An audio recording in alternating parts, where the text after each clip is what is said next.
Comenzaremos hablando de la historia del Ecuador. Tomó un impulso renovado a fines de la década de 1970 y 1980. Surgieron por entonces una serie de obras historiográficas, así como una nueva generación de investigadores que impulsaron la visión científica sobre la historia, superando las versiones tradicionales de la misma. A continuación, la nueva historia que surgió en el borde de la década de 1980 transformó los conocimientos de los ecuatorianos sobre su propia trayectoria como sociedad y como país. Desde entonces, quedó claro que la historia no se construye exclusivamente por los individuos, sino que camina por obra de lo que en la sociedad movilizan distintos sectores, por la contraposición de intereses entre distintas clases sociales, con avances acelerados o con frenos, incluso a veces con acciones que parecen retroceder los tiempos. También quedó claro que en la historia no se reduce simplemente al estudio del pasado, sino que es una ciencia que comprende cómo vivió el pasado y busca explicar el sentido que tuvo para nuestro presente. Pero en la actualidad, no solo se habla de la historia como una ciencia destinada a observar el pasado, sino que existe una amplia corriente internacional que ha desarrollado lo que se conoce como historia del presente, actual o inmediata, e incluso hay quienes piensan que es posible una historia del futuro, en el sentido de que estudiando una serie de circunstancias del presente, es posible sostener su posible evolución hacia el futuro, aunque siempre solo con una tendencia previsible, pero nunca como una situación inexorable, y peor aún, especulando sobre hechos que se cree podrían ocurrir y que resultarían, evidentemente, pura fantasía adivinatoria. En historia, también podríamos decir, al analizar el presente, que América Latina camina hacia democracias con mayor peso de los intereses populares, pues en la región existen gobiernos que apuntan a crear esas condiciones.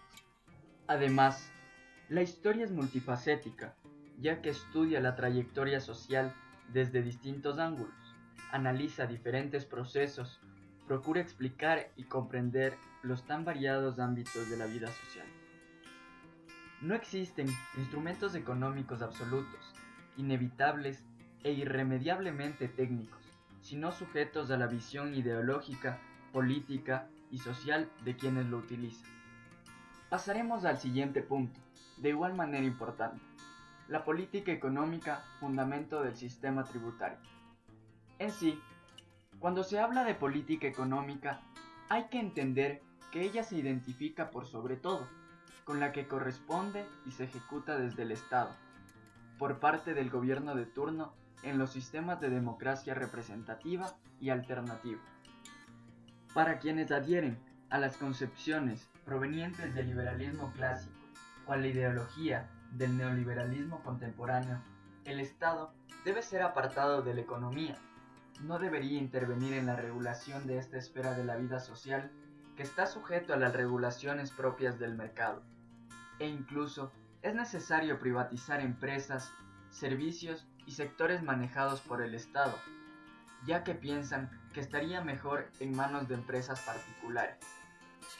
Ahora les explicaré brevemente cómo están divididas las políticas públicas.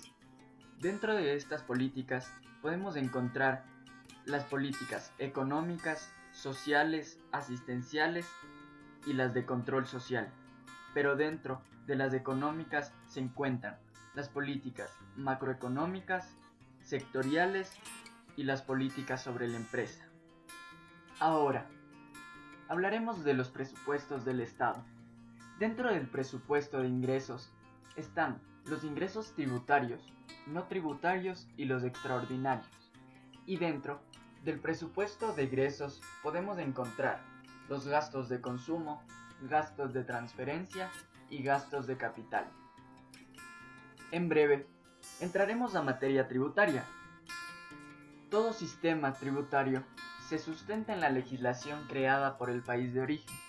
Esta debe ser aprobada por la Constitución Política, que es la máxima ley de las repúblicas democráticas. Veamos estos artículos útiles para entender la situación del Ecuador. En el sistema económico El artículo 283 nos dice que es social, solidario y pretende una relación dinámica y equilibrada entre sociedad, Estado y mercado. Sobre la política económica, el artículo 284 tiene los siguientes objetivos: asegurar una adecuada distribución de los ingresos y la riqueza nacional, incentivar la producción nacional y la competencia, impulsar el empleo pleno y mantener la estabilidad económica. Dentro de la política fiscal, el artículo 285 tiene como objetivos el financiamiento de bienes y servicios públicos, la redistribución de los ingresos por medio de tributos y subsidios adecuados.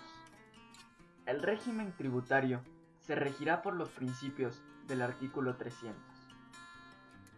La generalidad se refiere a que los impuestos son para toda la población.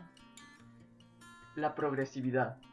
Los impuestos se gradúan en función de la riqueza. De aquí nace la frase conocida: quien más tiene, más paga. La eficiencia. El cobro de impuestos y su administración debe ser rápida y correcta. Simplicidad administrativa.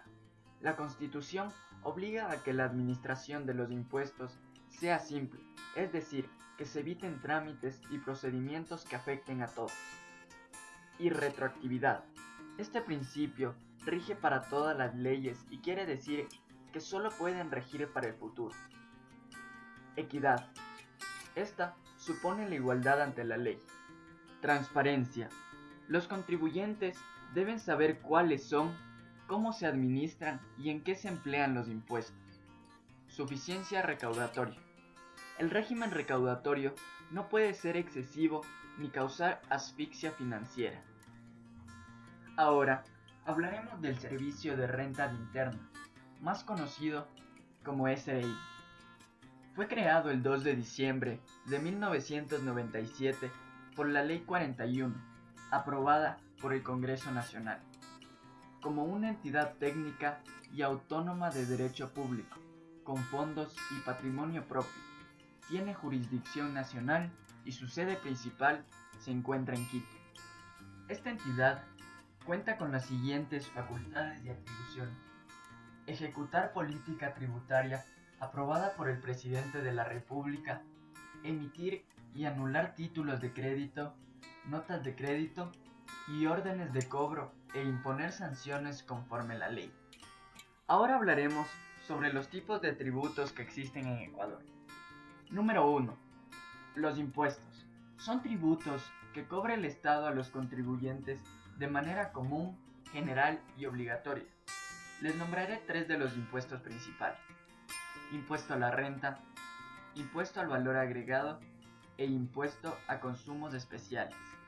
Vamos con el segundo. Las tasas.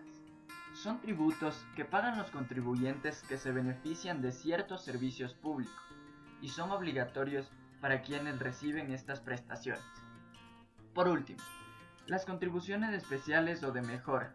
Son tributos que solo pagan ciertos sujetos que se benefician por obras realizadas por el Estado. Bueno, ahora les hablaré sobre la época de las culturas aborígenes.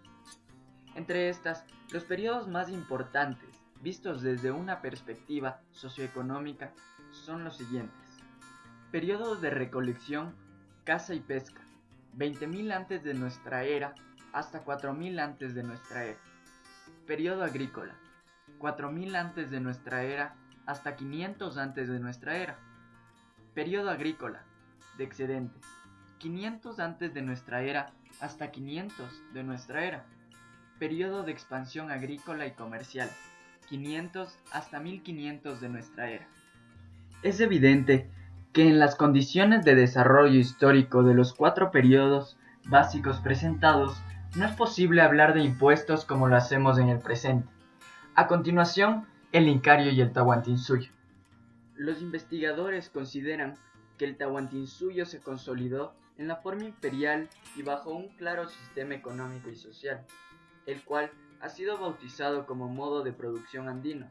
También contaban con una sólida estratificación social y sus tierras eran repartidas por el Estado, con un sistema de dones y contradones, es decir, dar y recibir, quedando así sintetizada la base del modo de producción andino, que tiene una economía agraria diversificada y monumentales urbes y obras. También cabe recalcar que en el Incario no hay impuestos, pero sí una práctica de prestación de fuerza de trabajo para el Estado, que es quien lo aprovecha.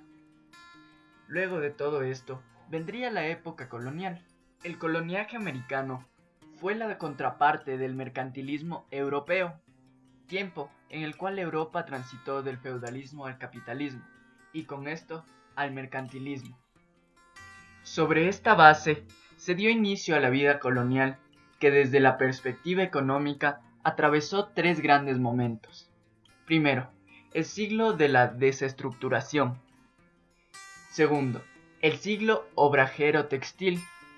Y por último, el siglo de la hacienda.